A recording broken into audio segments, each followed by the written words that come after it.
Andre Iguodala gets his number 9 jersey retired. Gets his number 9 jersey retired by the Warriors. Sage, I think every Warriors fan is pro Iguodala getting his jersey retired. He was obviously the Finals MVP back in 2015. For me, when it comes to those young Warrior teams, where the year where we got bounced by the Clippers and the first championship year, Iguodala was a veteran presence. Think about it. Steph Curry was 25. Klay Thompson, Draymond Green were 24 years old. They needed a veteran presence in there to get them to that next level. And Andre Iguodala was that guy for me. So I love Andre. And for me, it was happy to see him get his jersey retired. And I feel like all Warriors fans would agree with me on that.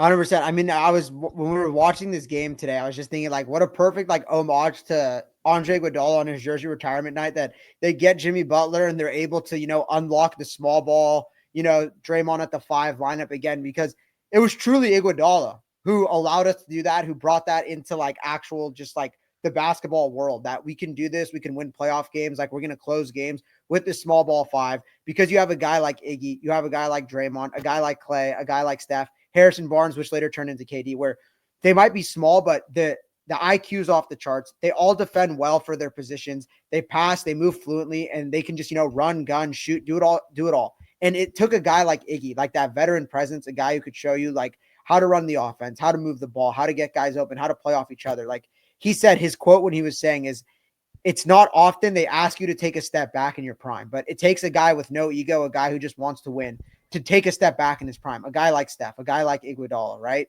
Lead you to a championship in 2015, 2016 alongside Steph, right?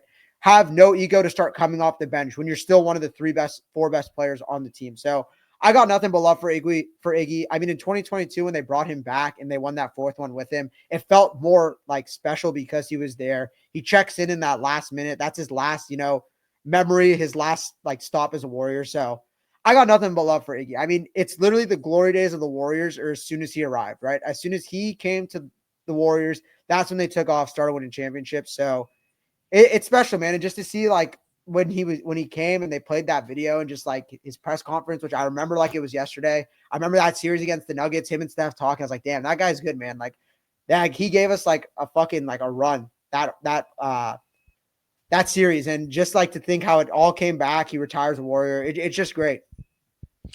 What's crazy to me is that, and I think we're going to get to this, I think we may have a semi-debate here, but you've never seen on any of these dynasties in the NBA have the 4th or the 5th best guy on that team get his jersey retired. But what I will say is that we all know that Steph Curry, Klay Thompson, Draymond Green, and KD, for those 2 championships in the middle, had more of an impact than Andre Iguodala. But what struck me always is that when Steph, KD, Draymond, Klay were all talking about Iguodala, they all included him in that group. They did not separate and say Iguodala is just that veteran guy who, let's be honest, probably averaged 5 points a game, put in some good minutes on defense towards the end.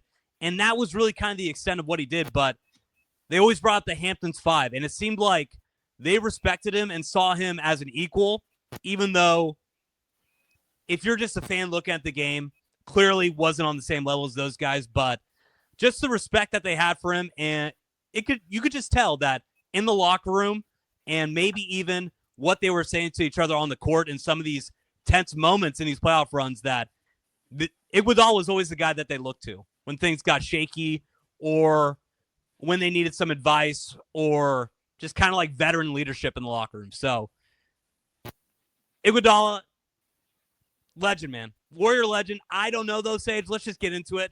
I think it is a little bit soft that the Warriors retired his number. I don't know if you should have the 5th best guy. I don't know if you should have the 5th best guy get it was sentimental his jersey retired for the team. Because, I mean, I looked at it, the Lakers, they only have Kareem, James Worthy, Magic Johnson's jersey retired. The Bulls, they don't even have Dennis Rodman's jersey retired. Only Scotty, Mike. And the Spurs, I think they only had Tony Parker, Manu Ginobili, Tim Duncan. I just think that max, you could only have 4 guys from a dynasty get their jersey retired. Sage, he never made an All-Star game. Never averaged more than 10 points a game for the Warriors. So, like I said, I love Iggy. He's a fan favorite, but when you've never made an all-star game and you've never averaged more than 10 points a game, I just don't think that you could fall into that jersey retired space. That's just me. That's just Chase, debate. Who deserves to have their jersey retired more, him or Monta Ellis? Andre Iguodala. Okay. So that's the point I wanted to get to. Okay. I'll let you go. Okay, that you fell into my trap here. Because those guys didn't have the success that Iggy had, right? Like they didn't all like do what Iggy did. Like Scottie Pippen for whatever, or sorry, Dennis Rodman for whatever you want to say. I don't think there was ever a point in a series or anything where people said like he was the best player of that series. He won them that series, right? Like Iguodala getting his jersey retired all has to do with that 2015, 2016. I don't care what happened after. Like they won 2-3, whatever. He stayed around, he played, whatever, and what happened at the end was gravy. But it all comes down to he was the best player. I mean, he wasn't the best player, but he got the award. The 2015, 2016 Finals MVP, that's the reason. He was the best player, quote unquote, for a final series. Won you a finals was the LeBron James stopper when he averaged 36, 9, and 8, was it? Almost a triple-double, but that's what it is. Like, I agree with you to the point where it's soft. Obviously, like, they're going through the legends. It's like Al Attles, Wilt Chamberlain,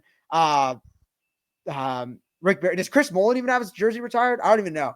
I wasn't looking at, but you see, I think all he these has other to. guys. I think that Chris Mullin definitely got his jersey retired. I'll look at it right now. And you look at all these guys. So you want to Iguodala. Yeah, go for it. Yeah, you want to. You know what, Sage? So Chris Mullin got his jersey retired when Joe Lacob did that speech right after he bought the team and said, we're going to make this team a winner. We're going to make this team a champion. And everybody in Oracle Arena booed him. That was during the Chris Mullin jersey retirement. Okay. So you see like the legends, like the statures of guys. So I get it. Was he ever the best player on the team for a whole season? No. Second best? No. Third best? Probably not. Right? So he was not. There's an argument to be had. He was the sixth man in that year. He won the Finals MVP. It's what flipped the season, though. It's what flipped the series was him. So I don't know. Like, I'm with you. Like, do you think Kyrie Irving's going to have his jersey retired in Cleveland? Probably not. Like, and it's kind of like the same thing. So you can have these moments, be like a legendary guy without being, like immortalized up in the rafters. So it is kind of weird. I have to give you that.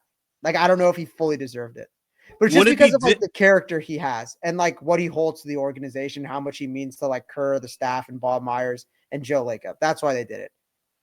He's like a Udonis Haslem for Miami, where Udonis Haslem is probably going to get his jersey retired. And it's like, wait, hold on. I thought Udonis Haslem didn't play a single minute his last 10 years in the league. The only thing I remember from Udonis Haslem's last 10 years of his career is when he tried to throw hands with Jimmy Butler on the bench when he was trying to get in the middle of Eric Spoelstra and Jimmy Butler having a fight. But would it be disrespectful if I called Andre Iguodala just a better version of Udonis Haslem? And that's why they retired his jersey. Bro.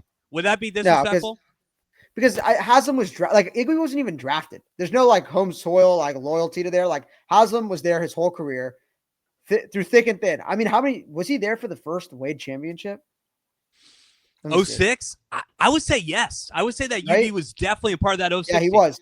So he was there for 3 rings. Like he never left. He was a coach basically. Like took the minimum just to stay with them and coach on the bench. He's OG. Like they love him. He's just an organizational guy there. So I more so get it, even though he was probably never even like a top 6 player on that team. So the comparisons are pretty similar.